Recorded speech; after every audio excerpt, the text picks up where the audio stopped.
Welcome back to the deep dive. This is where we take really complex source material, break it down, and give you the essential knowledge you need. That's right. Today, we're moving on from the massive success of Dune. We're stepping into its aftermath, which is frankly profoundly unsettling. We're talking about the succession crisis detailed in Children of Dune. Yeah, and the impact of that first book, Dune, it wasn't just successful. It was, well, our sources call it a cultural shockwave. It really A resonated. shockwave, yeah, how so? Well, by the late 60s, it wasn't just science fiction fans reading it. Its appeal just exploded, especially among, quote, university intellectuals. They saw the political depth. Right, and wasn't there something about the whole Earth catalog? Oh, absolutely. Huh. Famously, they endorsed it as an environmental handbook. So it really jumped out of its genre box. It was tapping into these deep, real-world anxieties people had. That context makes what comes next, Children of Dune in '76, even more interesting. It wasn't just a sequel, it really cemented the saga's importance. It did. Cobett's editor, David Hartwell, actually called it a genre buster. And he was right. Its success, hitting those national hardcover bestseller lists, that was huge for sci-fi back then. It lifted the whole field, didn't it? Suddenly you had Asimov, Clarke, Heinlein, Bradbury all seeing that kind of mainstream success. Exactly. The bar was just radically raised. But, and this is the key thing for today, the vision in Children of Dune is, well, it's dark, really dark. How so? What happened to Paul's movement?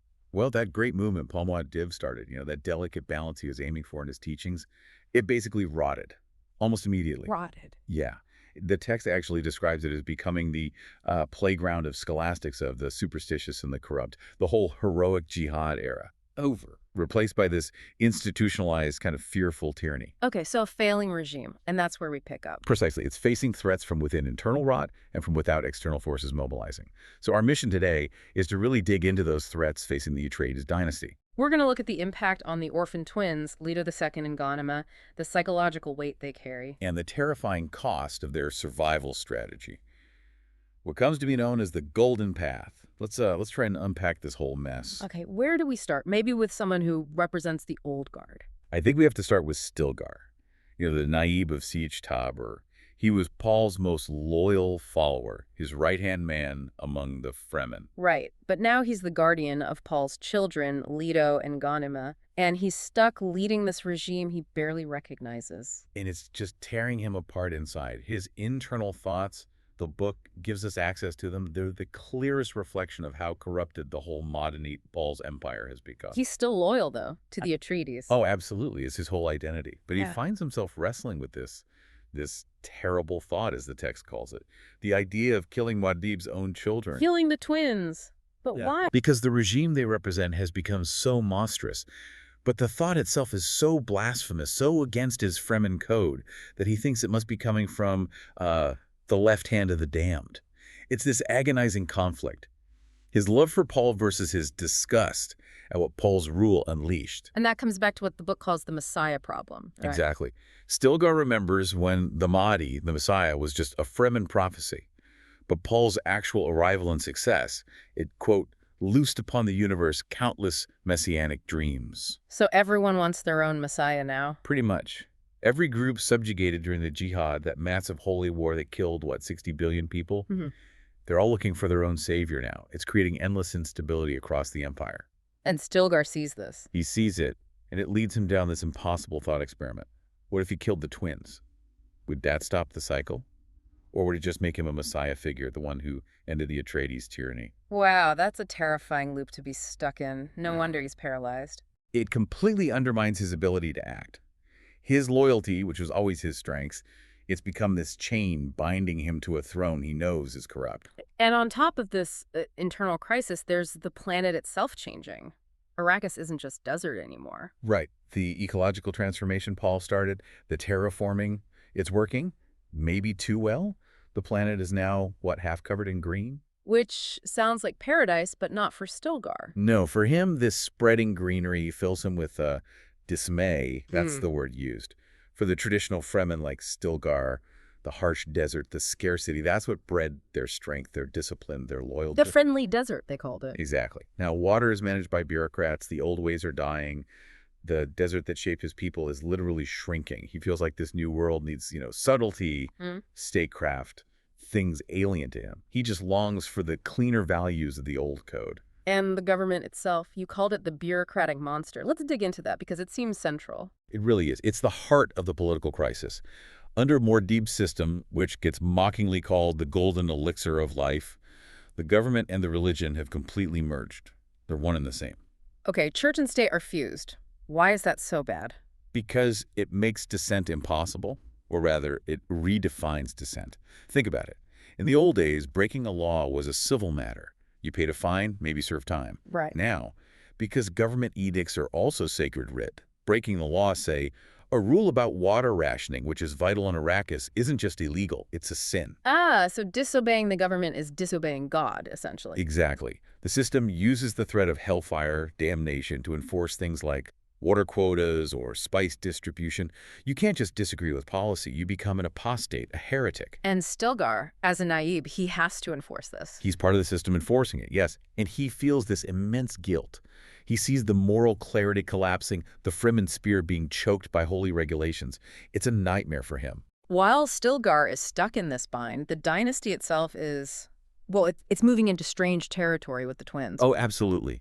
Leto and Ghanima, they're pre-born, Yinny. meaning their consciousness, their awareness, it started before they were born, while they were still in the womb, because their mother, Shani, was saturated with the spice, melange. Like Paul's sister, Alia. Precisely. And this gives them this almost unbearable burden. They are effectively millions of years old from birth. They possess the entire genetic memory of their ancestors. All those lives, all those experiences are potentially accessible to them, flooding their consciousness. Leto even says he has memories which only Muad'Dib should have known. Memories of Paul's own life, before Leto was even conceived. Yeah. Paul's training, private moments, things only Paul experienced. It's overwhelming. So how do they cope? They had to adapt immediately. They developed this unique, private way of communicating. Sometimes they speak in ancient languages pulled straight from that genetic memory, languages dead for centuries, millennia even. That must be incredibly isolating and maybe frightening to others. Very. But it's also their defense. And they are hyper-aware of the danger they're in. They know their grandmother, Lady Jessica, is coming back. And they know she's trouble. They know the Bene Gesserit, the sisterhood she represents, can't possibly accept what they are. Ghanima says it flat out. So today we have a grandmother, and they know she's coming to judge them. Which leads us directly to this Bene Gesserit concept, abomination. That sounds ominous. It is. It's their deepest fear, the ultimate taboo. And it's the psychological time bomb threatening the Atreides line from the inside. So what is abomination, technically? Okay, so remember, Lady Jessica took that massive spice dose during the Water of Life ritual. That made Alia pre-born. And Chani was naturally full of spice when she carried the twins. Right. The spice saturation during pregnancy is the key. Exactly. According to the Bene Gesserit understanding, that saturation opens the baby's consciousness too early, before a stable individual ego can form. So without the normal developmental filters of childhood, this huge wave of ancestral egos, all the personalities contained in their genetic memory, just floods the infant's mind. The body's there, but the self is swamped, overwhelmed by the past. So they're not really individuals, they're just vessels. That's the Bene Gesserit judgment, yes, Yeah. absolute. Alia, Leto, Ghanima, they are abominations, possessed. They don't have that core integrated self that the sisterhood defines as human. They're just hosting this crowd of ancient personalities all fighting for the driver's seat. That's terrifying. But wait, if they're so dangerous, why don't the Bene Gesserit just eliminate them? Well, that's where the sisterhood's pragmatism comes in. They're horrified by the possession, yes, but they still desperately, quote, coveted the genophase of these children. Genophase, you mean their genes, their sperm and ovum. Exactly.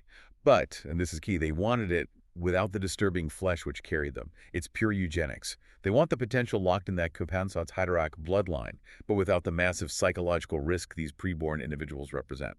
So they want the power, just not the person. Precisely. And the tragic example, the proof of their fear, is Alia. Paul's sister, the Regent. What happened to her? Well, after Paul walked off into the desert, presumed dead, Alia was left holding everything together. The burden of the regency, the empire. Yeah. It was immense. She started relying more and more on spice trances, trying to find guidance, trying to see the future like Paul could. Trying to fill his shoes. Exactly. But in doing so, she became, as the text says, wide open to the inner lives. That internal cacophony of ancestors just rushed in. And she couldn't handle it. She was looking for help, for direction, maybe even comfort. But the problem is the ancestors aren't necessarily helpful. And the one who stepped forward, the strong one from that inner pack who decided to take charge, Who was it? it was the worst possible one. Baron Vladimir Harkonnen. Wait, the Baron Harkonnen, Paul's mortal enemy, the architect of the Atreides' fall on Arrakis. He's inside Alia. He is. It's chilling. Herbert seems to be saying that this kind of deep-seated ancestral evil, once it's in the bloodline, it just waits. It can reassert itself generations later if the conditions are right. My God, how does he take control? He's smart, manipulative. He doesn't just barge in. He offers Alia a deal. He promises to help her manage the other voices, to give her moments of inner silence when she feels overwhelmed. Peace, essentially. At a price. Of course. Yeah. All she has to do is grant him an occasional moment of contact with your senses. Let him experience the world through her eyes, her ears. It's the ultimate Faustian bargain. She trades pieces of herself for temporary quiet. And does she take the deal? She does. And the final horrific proof that she's lost, that the Baron is truly ascendant, comes when he orders her to kill her own husband. Duncan, Idaho. Muad'Dib's loyal sword master, the Ghola. The very same. The Baron commands Alia, from within her mind, to kill Duncan with a crysknife while they're in bed together. And he even mocks her, saying something like, "The flow of blood can add so much to your fantasies," before Alia, horrified, manages to cut the thought off. That's monstrous, pure, inherited evil. It absolutely is. It's the ultimate proof that the Bene Gesserit fear of abomination was completely justified. The possessed individual eventually turns on and destroys their own house. So the twins see this happening to their aunt. They see Alia falling apart. They do. They witness her decline, her growing paranoia, the Baron's influence subtly twisting her actions, and they realize they have to find a different way. They can't fall into the same trap. How do they plan to avoid it? Well, first, they theorize that Elia's mistake was relying too heavily on those high-dose spice trances. That's what lowered her defenses. So they try to avoid the spice trance as much as possible. But that's not enough, is it? The ancestors are still inside them. No, it's not enough. And Leto especially realizes something deeper. He sees that just suppressing the inner voices, fighting them, that won't work either. That conflict might actually make the possession more likely. So what's the alternative to suppression? He calls it achieving an amalgam. Instead of fighting the past, they have to become the past. They need to merge with it, absorb every single ancestor, good, bad, indifferent, into one single synthetic self. Become a unified multitude, integrate millions of years of humanity within themselves. Exactly. It's a terrifying prospect. They essentially have to sacrifice their individual singular humanity to become this composite being.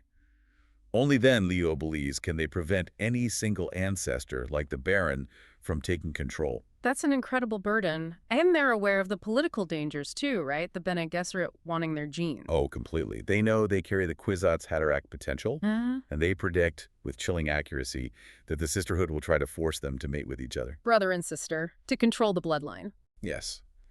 Leto finds the idea personally repugnant, but he sees it clear-eyed, as a political move. A gamble the Bene Gesserit may force, to try and seize control of the Atreides' genetic destiny.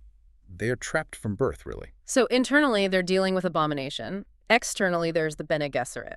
But there were more conventional enemies too, right? House Corrino? Yes, absolutely. The old imperial house, deposed by Paul, they're desperate to get back the Lion Throne, and the plot is now being driven by Wenzicia, who is Princess Irulan's sister. Paul's consort, Irulan, her sister. Okay. And Wenzicia's son, Farad'n, who's the grandson of the old Emperor Shaddam IV. Their goal is simple.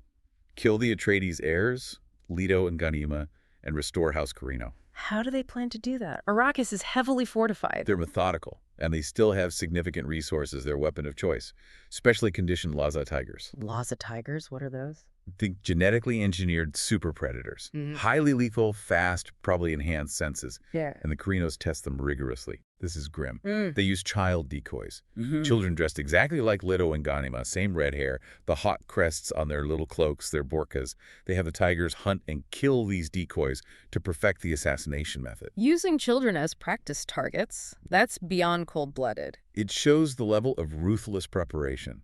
This isn't some half-baked plot. It's calculated terror, designed to ensure success when they go into the real twins. And when Sisa is driving this. She is, and she demonstrates her own ruthlessness very clearly.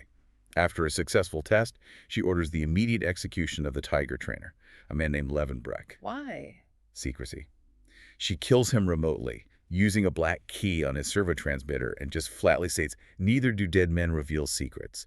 It's a chilling display of power, and it actually disturbs her own son, Farad'n, even though he's part of the conspiracy. Okay, so the Corrinos are a serious legal threat. How do the twins counter this? They're already playing the game. They see their grandmother, Lady Jessica, returning not just as family, but as a political piece on the board, a very powerful piece. And they decide to use her. Leto specifically confronts her. And he doesn't act like a child. He speaks with the weight of millennia, referencing things only her ancestors could know. It shakes her profoundly. He uses his preborn knowledge against her. Yes, and he even uses the Bene Gesserit voice on her, turns her own weapon back on her, silencing her instantly. It's a brutal way of showing her how deeply she is conditioned, how much the sisterhood's plan still controls her. Wow. So what does he make her do? He essentially forces her to agree to be abducted by House Corrino. Abducted. Voluntarily. Yes, he frames it as a direct command from her dead husband, Duke Leto. He knows her conditioning makes that irresistible. It's incredibly manipulative. Why? Why send her to the enemy? Strategy. Her mission is to get close to Farad'n, to teach him, just like she taught Paul, to make him an interesting student, potentially turning him into a political counterweight against Alia, or maybe even an asset for Leto later. That's incredibly complex maneuvering for children. It also involves Duncan, Idaho, doesn't it? He's in a terrible spot. Absolutely impossible position. He's married to Alia, who he knows is possessed or worse. But he's also a mentat, a human computer.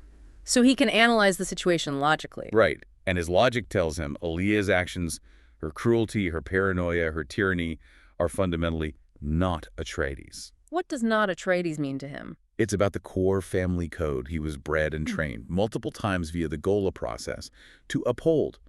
Loyalty, honor, protecting your people, supporting your allies. Alia's regime, driven by the Baron's fear and malice, violates every principle of that code. So his loyalty isn't necessarily to Alia, the person on the throne. No. His ultimate loyalty is to the idea of House Atreides, to its philosophical spirit which Alia has betrayed. This is a critical shift for him. And this allows him to help Jessica. Yes. He's the one who ultimately takes Jessica away from Arrakis, facilitating her abduction. But significantly, he does this not on Alia's orders, but on instructions from the preacher. The mysterious figure stirring up trouble in the cities. The very same. This reveals Duncan's new allegiance. It shows just how fractured the regime is, that Muad'Dib's own swordmaster is taking orders from a blind desert prophet against the Regent. And they need to make this look convincing, right? Jessica's departure. Absolutely. So Duncan engineers this very public, very vicious argument with Jessica. He knows Corrino spies are watching, listening, recording everything. What does he say? He tears into the Atreides regime. He accuses Alia's rule of becoming indistinguishable from the Harkonnens, specifically the brutal government of Beast Reban. He basically performs a public act of treason. All staged. All staged. It positions him perfectly as a disillusioned, honorable mentat who has finally broken with a corrupt ruler. It makes him seem like a genuine defector, someone Farad'n might actually trust. It's a dangerous gamble, but essential for the larger plan. Okay, so Jessica is off playing tutor to the enemy. Duncan is pretending to be a traitor. Where does that leave the twins? They need to disappear. Or rather, Leto needs to die. They need a secure base off the grid. They choose Jacarutu, also known as Fondak. It's a taboo place, an old smuggler siege. Why there? Because it's outside Alia's direct control, steeped in superstition, a place where legends can be born, and they know an attack is coming. The Corrino attack. With the Lost Tigers? Exactly. Huh. It comes via a local trader, a smuggler named Paul Muad'Dib, hoping for a Corrino payout. The Tigers attack as expected. And the twins fight back. They do. Ghanima kills one tiger, Leto kills the other. But in the fight, Leto deliberately allows himself to sustain a serious injury, a horrible wound to his arm, Why? to make his death believable. They use the chaos, the blood, the injury to stage it perfectly. Ghanima is left as the survivor, telling the story of Leto's heroic death. But this requires Ghanima to believe it herself, doesn't it? To fool psychic interrogators like Alia. Precisely. This is the huge psychological sacrifice Ghanima has to make.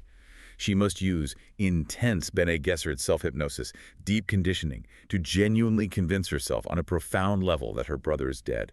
Leto must be dead to her, the text says. She has to live with that grief as if it were real. Yes. Her genuine, conditioned belief becomes the perfect shield. It protects Leto's secret from Alia's probing, from truth-sayers. Her grief becomes a weapon, a necessary protective lie she inflicts upon herself.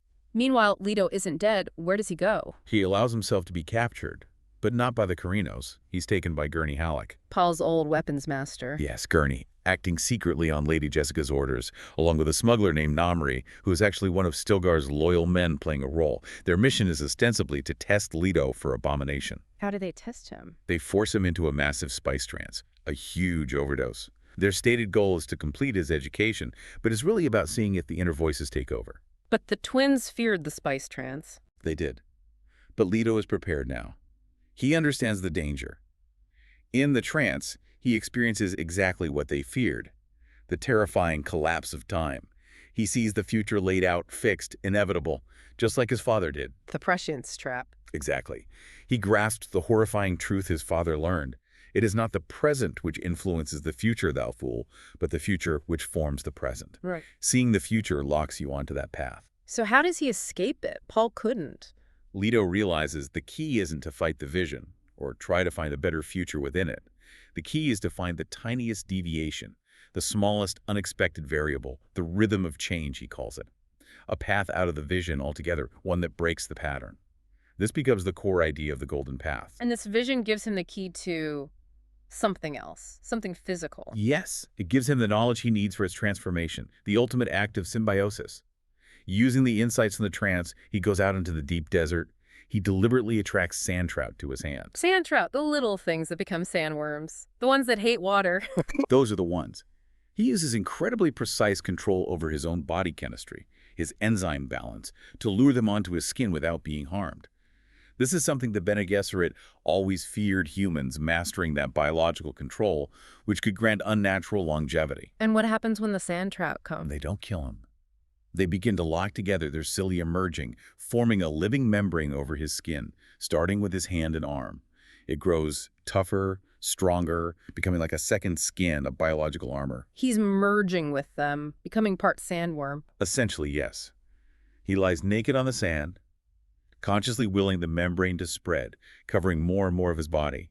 He is sacrificing his human form, merging with the desert life cycle itself, to gain the power he needs. This is the beginning of the God Emperor. This is the beginning, and the immediate result is immense, inhuman strength. He becomes the desert demon of Freeman legend. His first act, he goes out and starts smashing the Konats. The water channels? Why? That's destroying the terraforming. Exactly. It's ecological warfare. It's political sabotage. By destroying the water infrastructure, he single-handedly sets back the greening of Arrakis by a full generation. And who gets blamed? The Freeman rebels, the traditionalists who hated the changes anyway. It throws Alia's regime into chaos, strengthens the old desert ways, and establishes Leto as this terrifying, unpredictable force of nature. Before he returns, though, there's one more crucial meeting in the desert. Yes, he encounters the blind preacher, and it's confirmed. The preacher is his father, Paul Muad'Dib, still alive, wandering the deserts as a heretic. Does Paul recognize what Leto is doing, what he's becoming? He does. He acknowledges Leto's vision is greater in scope, maybe even necessary, but he refuses to join Leto on the Golden Path. Why not? Paul says if he joined Leto, embraced that kind of long-term tyranny, he would become the Baikuros of Shaitan, basically, the devil's right-hand man, Satan's messenger. Paul saw the path required becoming a monster, and he couldn't do it. He chose a different way out. What way? Martyrdom. He tells Leto he has accepted his role as a voice for the cast-out, the remnants of Jacurutu, the ones his jihad left behind. He has chosen a death, a final confrontation, that he knows is different from the fixed future he originally saw. It's his one act of true freedom from the prescient trap. Okay, so Paul chooses martyrdom. Leto is transformed. The final act is playing out in the capital, Arrakis. Right. The stage is set for the final, bloody confrontation in the Great Hall, and it starts with another sacrifice. Duncan, Idaho. Duncan has to die. Why? To break Stilgar. Stilgar is still nominally loyal to Alia, trapped by his oath. Duncan understands his final mission is to provoke Stilgar into killing him, thereby freeing Stilgar from the Regency's control. How does he provoke him? He uses the absolute deadliest insults possible for a Fremen. Publicly, in front of everyone, he calls Stilgar a water thief, and worse, he attacks Stilgar's lineage. his sense of immortality through descendants, shouting, "None of your descendants carry your blood." That would be unbearable for a Fremen naib. Unbearable. It strikes at the core of Stilgar's honor, his identity. Stilgar, broken and enraged by these calculated insults, has no choice according to his code. He has to respond. He kills Duncan. He drives his crysknife straight through Duncan's heart. Duncan dies instantly. But he's grinning. He achieved his goal. 2 deaths for the Atreides, he thinks his original death, and now this one, both in service to the family. And this act, it frees Stilgar. Completely. It shatters his forced loyalty to Alia. He's now an independent power broker again, a force to be reckoned with, just when Leto needs him to be. Now, the final scene in the Great Hall. Ghanima is there. Yes, playing her part perfectly. Still outwardly grieving Leto, she agrees to the political marriage with Farad'n Corrino. The enemy heir. Right, but she does it with a public threat. She insists she will kill Farad'n eventually. He owes me a life, referring to Leto. And Alia buys this. Alia, deep in the Baron's paranoia, sees it as a trap for Farad'n. She thinks Ghanima plans to use the marriage to get close and take Corrino hostages.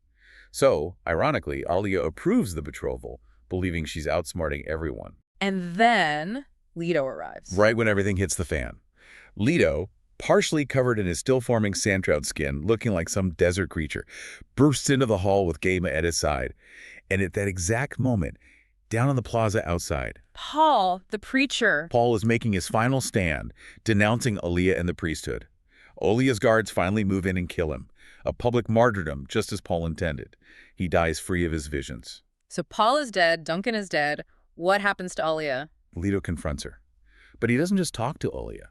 He uses the voice, but directs it at the Baron Harkonnen within her. He speaks directly to the possessing ancestor. Yes, and the Baron reacts with pure terror. He screams through Alia's lips. "Stop it, I say. I command you. You must not do this." How does Alia react to hearing the Baron's voice? His fear? That sheer, naked evil, that terror coming from within her. It seems to give Alia one final moment of clarity, of control over her own body. In that instant, choosing obliteration over being the Baron's puppet forever, she lunges for the nearest window and throws herself out. She chooses suicide over possession. Yes. She falls to the plaza below. A sodden thump, the book says. The abomination destroys itself, just as the Sisterhood always feared. So the old guard is gone. Paul, Alia, Duncan. Leto stands supreme. He takes the Lion Throne. But first, he has to demonstrate his power. The assembled priests and judges, the Arifa, they test him. They throw him into fire pits, attack him with poison knives. Yeah. He's completely unharmed. The sandtrout skin protects him. He proves he's impervious to any conventional attack. He's something new, something terrifyingly powerful. And now he reveals the plan. The golden path. Now the full scope is revealed, mainly through Ghanima explaining it to a stunned Farad'n and Stilgar. Leto isn't just taking power for himself for his lifetime. He's a long-range planner. His plan spans 4,000 years. 4,000 years. What's the goal? Survival. Leto saw that humanity, totally dependent on the spice from Arrakis, guided by prescient leaders, was locked onto a path toward stagnation and eventual extinction. Either they'd wither away or some external force would wipe them out. So the golden path is meant to prevent that. How? By forcing humanity off Arrakis. By breaking the addiction. His shocking strategy is to intentionally destroy the sandworms over the next century or so. Destroy the worms. But that destroys the spice, the basis of the entire empire. Exactly. No spice means the spacing guild can barely function lean years, Leto calls it. No spice means no easy interstellar travel, no prescience for navigation. It forces humanity to scatter, to find new ways, new worlds, new technologies. It enforces diversification through hardship.